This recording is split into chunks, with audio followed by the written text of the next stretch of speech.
Hello friends, आज के इस वीडियो में हम कंजम्पशन फंक्शन या प्रोपेंसिटी टू कंज्यूम इसमें से पार्ट 2 आज हम इसे डिस्कस करने वाले हैं। फर्स्ट वाले पार्ट में हमने इंट्रोडक्शन ये टॉपिक से हमने ये प्रोपेंसिटी टू कंज्यूम होता क्या है और जो कंजम्पशन और प्रोपेंसिटी टू कंज्यूम इसमें क्या डिफरेंस होता है ये हमने लास्ट वाली वीडियो में पार्ट 1 में हमने देखा था। आज के पार्ट 2 में हम average propensity to consume, marginal propensity to consume इस टॉपिक से हम डिस्कस करने वाले हैं। तो ये प्रोपेंसिटी टू कंज्यूम हमने देखा था लास्ट वीडियो में। Propensity to consume is the study of the people behaviour to the spend money on the goods and service, या हम इसे ऐसे भी कह सकते हैं propensity to consume tells the habit of consumption of people.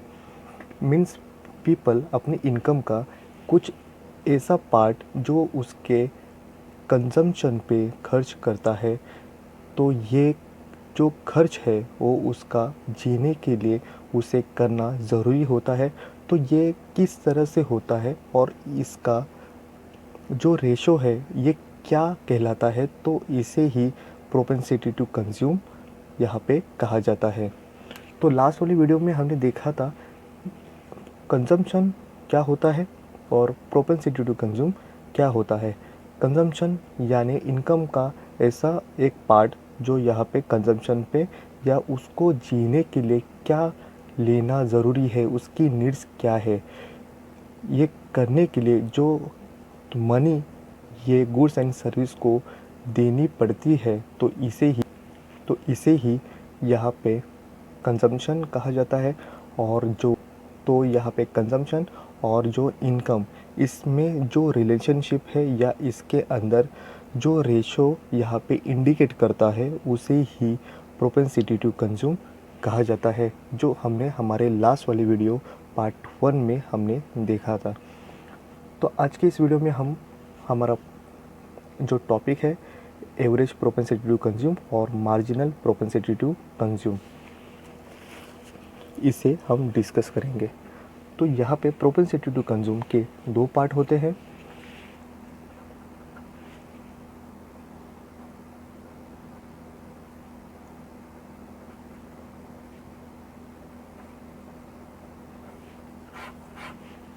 यहाँ पे फर्स्ट होता है, तो यहाँ पे 2 technical aspect of propensity to consume होते हैं।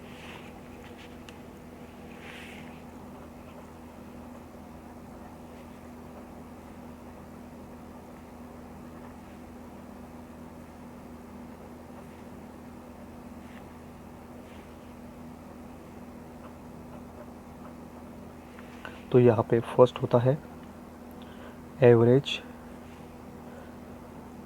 प्रोपेंसिटी टू कंज्यूम, जिसे हम एपीसी कहते हैं। और सेकेंड होता है मार्जिनल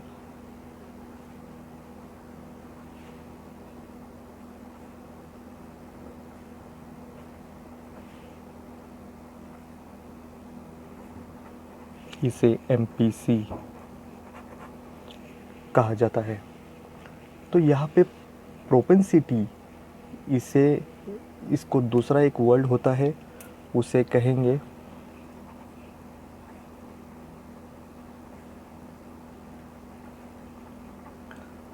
तो इसे कहा जाता है टेंडेंसी।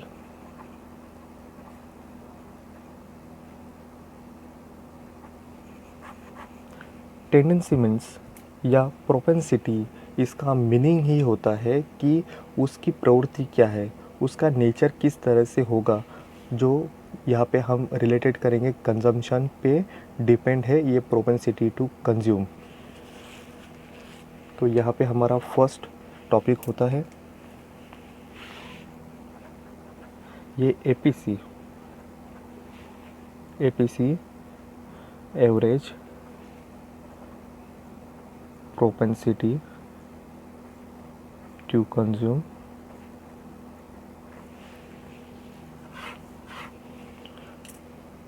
तो ये कहता है Average propensity to consume refer to the ratio of consumption expenditure to the corresponding level of income. Average propensity to consume refers to the ratio of consumption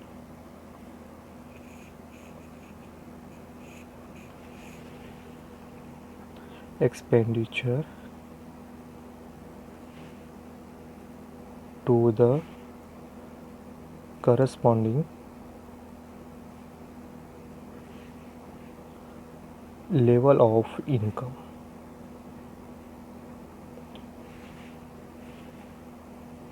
तो ये पॉइंट हमें ये कहता है जो टोटल कंजम्पशन और टोटल इनकम इसका जो रेशो होता है इसे ही एपीसी कहा जाता है। जितना किसी पर्सन की या किसी कंट्री की नेशनल इनकम यहाँ पे टोटल इनकम होती है, उस टोटल इनकम से कौन सा पार्ट या कितना पार्ट यहाँ पे टोटल कंजम्पशन होगा, इसका जो रेशो होता है उसे ही एपीसी कहा जाता है। तो इन शॉर्ट यहाँ पे total consumption and total income इसका जो रेशो होता है इस रेशो को ही एपीसी कहा जाता है। तो इसका फॉर्मूला होता है APC is total consumption upon total income, या हम इसे इन शॉर्ट कहें कंजम्पशन एन अपॉन वाई। तो एक एग्ज़ाम्पल हम लेते हैं। इस एग्ज़ाम्पल यह कहता है कि अगर हमारी नेशनल इनकम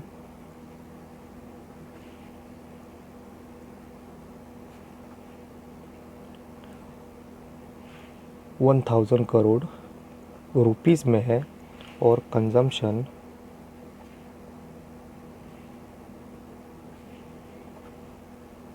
$900 करोड़ रुपीज़ में, अगर यही फिगर हम यहाँ पे पुट कर दें तो ये कंजम्पशन हमारा 900 और हमारा इनकम 1000 करोड़ रुपीज़ में, अगर हम इसे कैलकुलेट करें तो हमारा एपीसी आता है 0.9। तो ये एपीसी 0.9।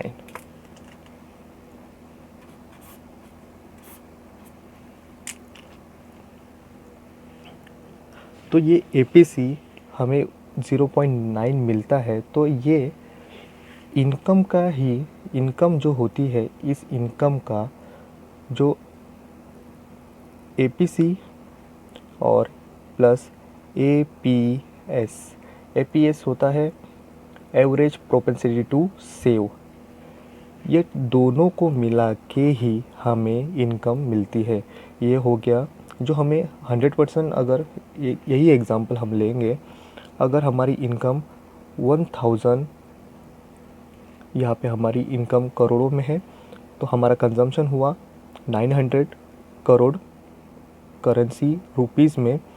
तो यहाँ पे जो माइनस हम करेंगे तो ये माइनस 0.1 जो है वो हमारा 0.1 एपीएस है और ये 1000 और एपीसी हमारा 0.9।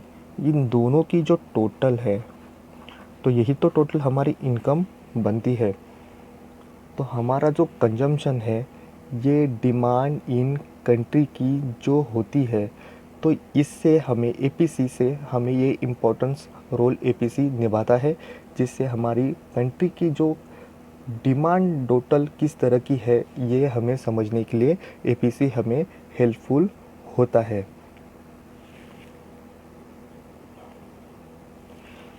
तो ये एपीसी हमेशा 0 से ज़्यादा और 1 से कम, इस तरह से हमें एपीसी हमेशा मिलता है। वो कभी भी 0 से कम नहीं होता, 0 से ज़्यादा होता है और 1 से कभी भी ज़्यादा नहीं होता है। तो ये 1 से या 1 से कम और 0 से ज़्यादा, इस कंडीशन में हमें एपीसी हमेशा मिलता है। तो ये एपीसी का जो डायग्राम है, ये डायग्राम हमें ये कहता है एक्स लेवल पे हमारा इनकम है और वाई लेवल पे हमारा कंजम्पशन है। और जो ये सी1 जो है, ये हमारा कंजम्पशन कर्व है। ये किस तरह से बनता है, ये हमें एपीसी में एक्सप्लेन होता है। स्टार्टिंग में हम देखेंगे तो हमारा इनकम y1 था और हमारा कंजम्पशन c1। तो ये पॉइंट, ये जो कर्व है, ये हमें यहाँ पे दोनों को इंटरसेक्ट करता हुआ ए पॉइंट पे मिलता है। तो ये y1 y1 यहाँ पे हमारी इनकम, और जो हमारा कंजम्पशन है ओ सी1, और ये इंटरसेक्ट करता है ए पॉइंट पे। बट हमारी इनकम जब बढ़ती है तो हमारा कंजम्पशन भी बढ़ता है, बट जिस तरह से इनकम बढ़ा है उस लेवल पे हमारे कंजम्पशन नहीं बढ़ता। तो इस तरह से हमारा delta y2 zero, delta y2 ये हमारा इनकम, और ज़ीरो डेल्टा C2 ये हमारा कंजम्पशन। ये पॉइंट हमें बी पॉइंट तक मिलता है। तो ये कहता है कि जैसे इनकम बढ़ी वैसे हमारा कंजम्पशन बढ़ा, बट कुछ लेवल से ही ये कंजम्पशन बढ़ता है। तो ये जो इंटरसेक्ट करता हुआ दोनों को ए पॉइंट से ये हमें बी पॉइंट तक लेके जाता है। बट इसके बाद एपीसी डिक्लाइन करना शुरू करता है। तो हमें जो सी1 जो है, सी1 जो है, जो नॉन लायर कंजम्पशन कर्व हमें मिलता है।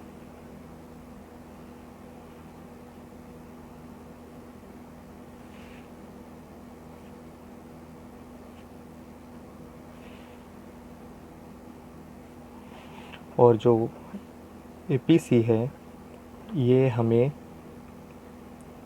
डिक्लेन करती हुई दिखाई देती है। डिक्लेन कर्व हमें मिलता है, जो यहाँ से तो सी से स्टार्ट करते होते हुए तो ऊपर जाते समय वो तो अच्छी तरह से ऊपर जाता है, ग्रोथ करता है, पॉजिटिव होता है। बट ए और बी से उसके बाद वो डिक्लेन करना शुरू कर देता है। तो इस तरह से हमें जो हमारा इनकम है, ये एपीसी प्लस एपीएस, जो हमारा सेविंग है, जो प्रोपेंसिटी टू कंज्यूम है, average propensity to consume plus average propensity to save, इन दोनों का टोटल करेंगे तो हमारा इनकम हमें यहाँ पे मिलता है।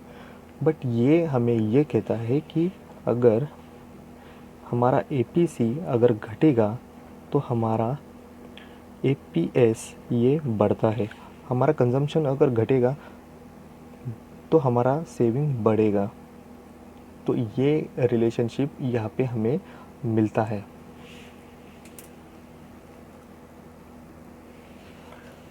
तो इसी के साथ हमारा नेक्स्ट पॉइंट मिलता है मार्जिनल प्रोपेंसिटी टू कंज्यूम, जिसे हम एमपीसी कहते हैं। तो ये एमपीसी हमें कहता है marginal propensity to consume refer to the ratio of the change in consumption expenditure to the change in total income.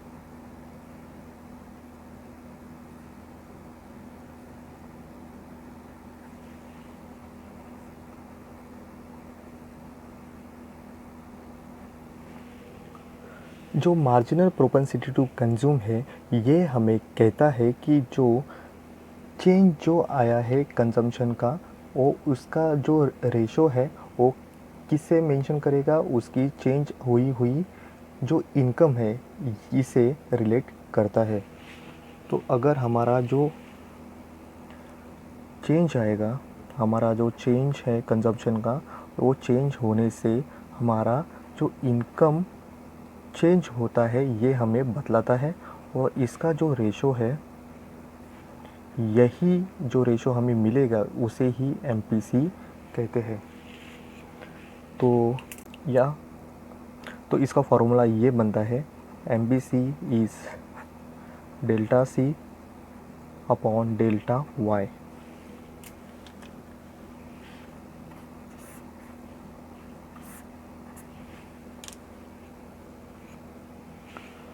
अगर एग्ज़ाम्पल हम लें, अगर हमारी इनकम यहाँ पे 10,000 करोड़ करेंसी रुपीज़ में है, और हमारा कंजम्पशन ये 6,500 करोड़ करेंसी रुपीज़, अगर ये बढ़ता है, ये पोजीशन में हमारा है Y1 और C1 ये कंडीशन में, तो इसके बाद हमारा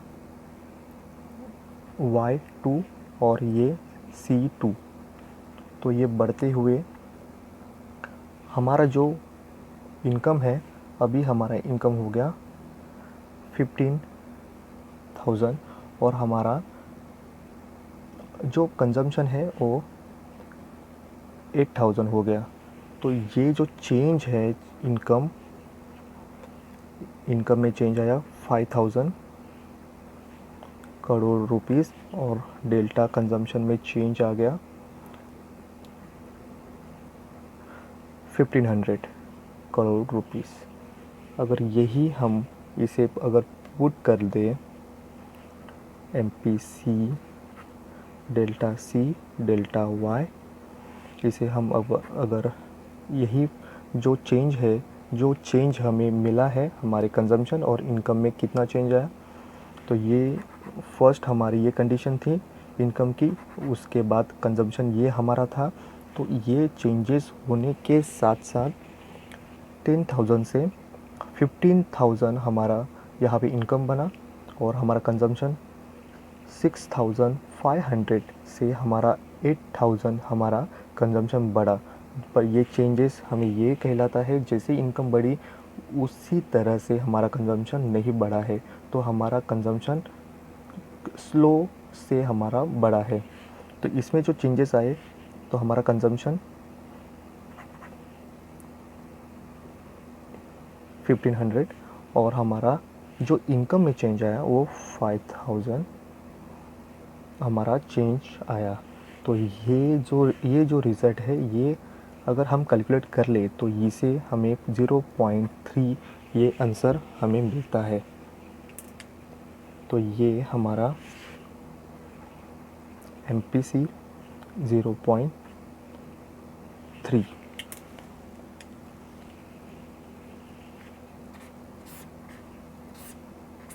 ये नंबर हमें मिलता है 0.3।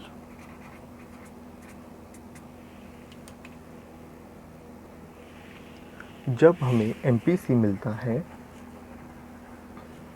तो उसके साथ साथ हमें एमपीएस ये भी मिलता है, जिसे कहते हैं मार्जिनल प्रोपेंसिटी टू सेव।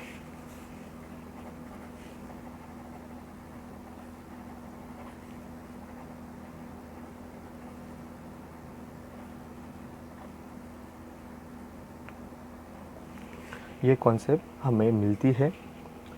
तो केन्स का जो कंजम्पशन साइकोलॉजिकल लॉ है, इससे हमें उस पर्सन की या उस कंट्री की जो एमपीसी है, मार्जिनल प्रोपेंसिटी टू कंज्यूम, किस तरह से होगी, ये पॉइंट हमें मिलता है।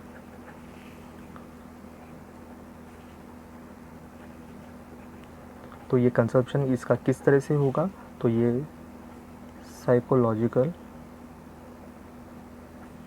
लॉ होगा वो किस तरह से चेंज करेगा, बढ़ती हुई इनकम और बढ़ती हुई उसकी कंजम्पशन किस तरह से होगी। तो चेंजेस है, ये चेंजेस ही उसकी एमपीसी बताती है। तो एमपीसी का एक और हमें ये प्रॉफिट होता है, एमपीसी से हमें अनएम्प्लॉयमेंट की लेवल किस तरह की उस कंट्री की है ये भी हमें पता चलता है। लेवल ऑफ अनएम्प्लॉयमेंट, और जो एमपीसी है इसकी जो लेवल है ये पुअर पीपल को ज़्यादा होती है, क्योंकि हुई नहीं होती है इसकी वजह से उसकी इनकम का मोस्ट ऑफ पार्ट ये उसकी कंजम्पशन पे खर्च होता है। तो ये रिच लोगों की होती है वो कम होती है, और जो पुअर लोगों की होती है वो ज़्यादा होती है।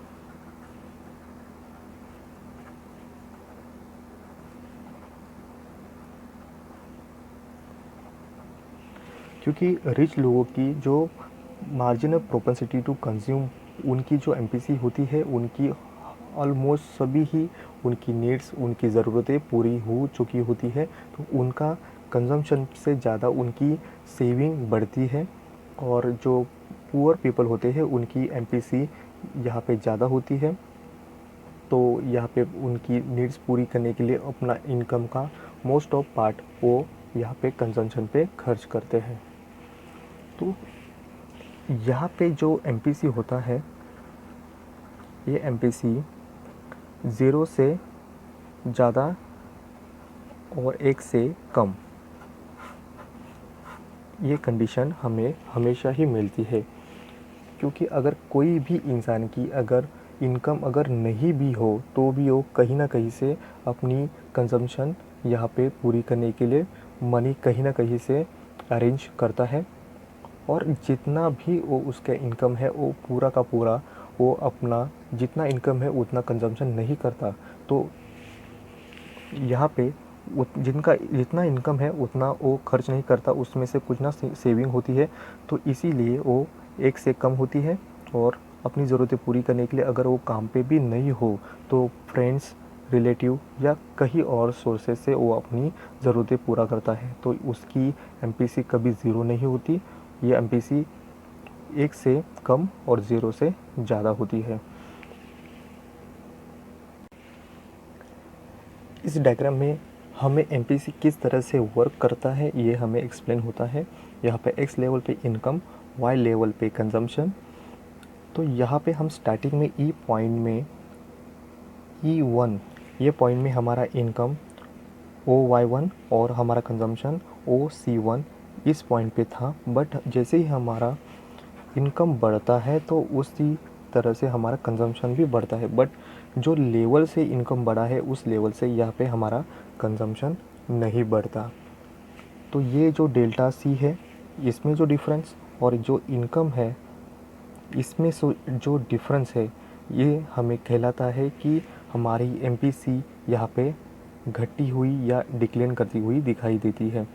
जो यहाँ पे सी और C1 जो है वो हमारा कंजम्पशन कर्व है, जो हमारा नीचे से ऊपर जाता हुआ पॉजिटिव है। बट यहाँ पे E1 से जब यहाँ E2 तक जाता है उसके बाद वो डिक्लेन करना शुरू करता है। तो हमारा एपीसी और एमपीसी दोनों भी एक पॉइंट के बाद यहाँ पे डिक्लेन करना शुरू करते हैं, बट जो एमपीसी है वो सबसे ज़्यादा यहाँ पे डिक्लेन करना शुरू करता है, और जो एपीसी है उसके मुकाबले यहाँ पे उसकी डिक्लेन जो होती है वो कम होती है, एमपीसी से जो लेवल से होती है वो कम होती है। तो ये पॉइंट हमें ये कहता है कि जो C1 जो कर्व है वो हमारा कंजम्पशन कर्व है, और वो डिक्लेन करता हुआ E2 के बाद ये हमें ये जो पॉइंट मिला है उसके बाद वो डिक्लेन करना शुरू करता है। इस टेबल के साथ हम देखेंगे कि जैसे इनकम और कंजम्पशन इसका जो रिलेशनशिप है वो रेशो में या इनकम चेंज होती है और जो कंजम्पशन में चेंज आएगा तो उसका जो इफ़ेक्ट है वो एपीसी और एमपीसी में किस तरह से होता है। तो इस टेबल में फर्स्ट कॉलम में इनकम है, सेकंड में कंजम्पशन, जो अमाउंट है जो यहाँ पे करोड़ करेंसी जो है वो रुपीस में है। नेक्स्ट वाला कॉलम में हम डेल्टा इनकम चेंज किस तरह से होता है, डेल्टा कंजम्पशन, और नेक्स्ट में एपीसी हम निकालेंगे कंजम्पशन अपॉन इनकम। नेक्स्ट में MPC delta C upon delta Y. तो अगर हम समझ लें कि हमारी स्टार्टिंग में इनकम हमारी 100 करोड़ रुपीस में है, तो हमारा उसका कंजम्पशन यहाँ पे 90 करोड़ रुपीस में हुआ। तो नेक्स्ट डेल्टा यहाँ पे चेंज, डेल्टा वाई और डेल्टा सी यहाँ पे कोई भी यहाँ पे इंडिकेट नहीं करेंगे। तो एपीसी इसका किस तरह से निकलेगा, जैसे फार्मूला में बताया, कंजप्शन अपॉन वाई इनकम। तो इससे 90 अपॉन 100 हमारा जो एपीसी है यहाँ पे 0.9 यहाँ पे हमें मिलता है। तो ये हमें इंडिकेट करता है एपीसी, जो इनकम और कंजम्पशन का जो रिलेशनशिप है, एपीसी हमें 90% हुआ, मतलब यहाँ पे 10% हमारा एपीएस सेविंग हमारा 10% हुआ है। तो एमपीसी यहाँ पे हमारा कुछ भी नहीं आएगा, वो हमारा ब्लैंक होगा। नेक्स्ट, जिस तरह से इनकम बढ़ी, तो इनकम बढ़ने के साथ साथ हमारा जो कंजम्पशन है वो भी बढ़ता है। तो ये डेल्टा वाई हमारा जो यहाँ पे जो चेंजेस आए, ये चेंजेस हमें 100 यहाँ पे इंडिकेट करेंगे। और जो डेल्टा कंजम्पशन है 90 से 175 हुआ, तो यहाँ पे बढ़ने के साथ साथ हमारा डेल्टा सी हमें जो चेंजेस मिले वो हो गया 85। तो यहाँ पे फर्स्ट में 100 हमारा इनकम था, तब हमारा कंजम्पशन 90 था। सेकंड में जब हमारा 200 करोड़ रुपीस में जब हमारा इनकम बढ़ा, तो हमारा कंजम्पशन 90 से डबल 180 नहीं हुआ, बट हमारा जो चेंजेस हुआ है वो चेंजेस हमें 85 यहाँ पे मिला है। तो हमारा एपीसी यही फार्मूलाज के साथ हम 175 अपॉन 200 यहाँ पे कैलकुलेशन करेंगे, तो हमारा 0.875 या हमारा परसेंटेज में 87.5 हमें ये एपीसी मिलता है। तो इसी के साथ हमारा जो एमपीसी है वो एमपीसी हमारा 85 अपॉन 100, एमपीसी हमारा डेल्टा सी डेल्टा वाई, ये दोनों से हमें एमपीसी मिलेगा और इन दोनों से हमें एपीसी मिलेगा। एपीसी हमारा इनकम और कंजप्शन पे कैलकुलेशन करके मिलेगा, तो एमपीसी हमारा डेल्टा वाई और डेल्टा सी से कैलकुलेशन करने से हमें एमपीसी मिलता है। नेक्स्ट में जैसे ही हमारा इनकम यहाँ पे बढ़ता है, तो वही हिसाब से हमारा कंजम्पशन भी बढ़ता है, कंजम्पशन बढ़ता है। तो यहाँ पे नेक्स्ट वाले कॉलम में हमें डेल्टा वाई हमें चेंजेस 100 मिला, हमारा कंजम्पशन इन दोनों में डिफरेंस 80 मिला। तो यहाँ पे एपीसी हमें 255 अपॉन 300 इज इक्वल हमें आंसर मिला 0.85। तो हमारा परसेंटेज एपीसी थर्ड के लिए हमारा 85% हुआ, तो 15% हमारा एपीएस हुआ है। तो एमपीसी हमारा 80 अपॉन 100 यहाँ पे हमारा रिजल्ट आया 0.80। तो 80% हमारा consumption, marginal propensity to consumption हुआ है। जैसे ही नेक्स्ट पॉइंट में हम जाते हैं, तो हमारा 400 यहाँ पे इनकम होता है, तो हमारा कंजम्पशन हमारा 330 हुआ। तो हमारा डेल्टा वाई हमें 100 और डेल्टा सी हमारा 75, इन दोनों में से डिफरेंट हमें 75 मिला। तो इसी के साथ हमारा एपीसी 330 अपॉन 400, तो हमें रिजल्ट मिला 0.825, यानी एपीसी हमारा 82.5 हमें यहाँ पे परसेंटेज में मिलता है। तो हमारा एमपीसी 75 अपॉन 100 0.75 मीन्स 75% से हमें एमपीसी मिलता है। हमारा नेक्स्ट पॉइंट, हमें जब हमारी इनकम बढ़ती है 500 होती है, तो हमारा कंजम्पशन भी 400 होता है। तो यहाँ हमारा डेल्टा वाई 100 बताता है, तो हमारा डेल्टा सी हमें 70 यहाँ पे डिफरेंस दोनों का बताती है। तो उसी के साथ एपीसी हमें 400/500, तो यहाँ पे हमारा रिज़ल्ट आता है 8। तो हमारा 80% यहाँ पे एपीसी इंडिकेट करता है। तो एमपीसी हमारा 70/100, तो हमारा रिज़ल्ट 0.70 मीन्स यहाँ पे 70% हमारा एमपीसी यहाँ पे होता है। तो हम ऑब्ज़र्व अगर करते हैं तो एपीसी और एमपीसी ये दोनों भी यहाँ पे डिक्लेन करते हुए दिखाई देते हैं, बट ये एमपीसी ज़्यादा डिक्लेन करती है बतौर एपीसी से। एपीसी डिक्लेन करती है पर एमपीसी से कम, तो एमपीसी एपीसी से ज़्यादा डिक्लेन करती हुई दिखाई देती है। तो इसी के साथ जो रिलेशनशिप है यहाँ पे बिटवीन एमपीसी एंड एपीसी, इसमें जब इनकम बढ़ती है तो इनकम बढ़ने के साथ साथ एमपीसी और एपीसी भी घटता है, बट एमपीसी ज़्यादा घटता है, एपीसी उसके मुकाबले कम घटता है। जो एमपीसी घटता है तो एपीसी भी घटेगा। और नेक्स्ट पॉइंट में अगर हमारा इनकम घटेगा, इनकम घटने के साथ साथ एमपीसी बढ़ेगा तो एपीसी भी बढ़ेगा, बट यहाँ पे जो एमपीसी बढ़ेगा वो ज़्यादा बढ़ेगा और एपीसी उसके मुकाबले कम बढ़ेगा। जब इनकम घटेगी तब एमपीसी ज़्यादा बढ़ता है, एपीसी उससे एमपीसी से कम बढ़ता है। नेक्स्ट, जब एमपीसी कांस्टेंट होता है तब एपीसी भी कांस्टेंट होता है।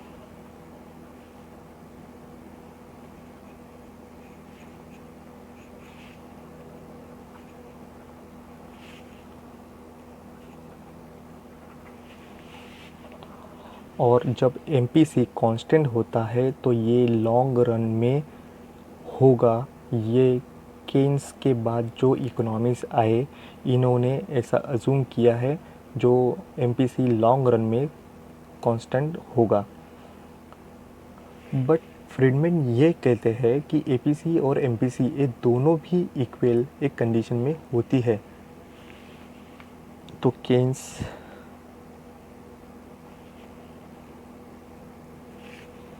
इकोनॉमिक्स ये कहते हैं जो एमपीसी ये कांस्टेंट होगा इन लॉन्ग रन, और जो फ्रीडमैन है ये कहते हैं एपीसी एंड एमपीसी ये इक्वल होंगे। तो इसी के साथ हमने आज के इस टॉपिक में एमपीसी और एपीसी ये कॉन्सेप्ट को ज़्यादा से ज़्यादा एक्सप्लेन करने की कोशिश की है। तो आज के इस वीडियो में बस इतना ही। Thank you.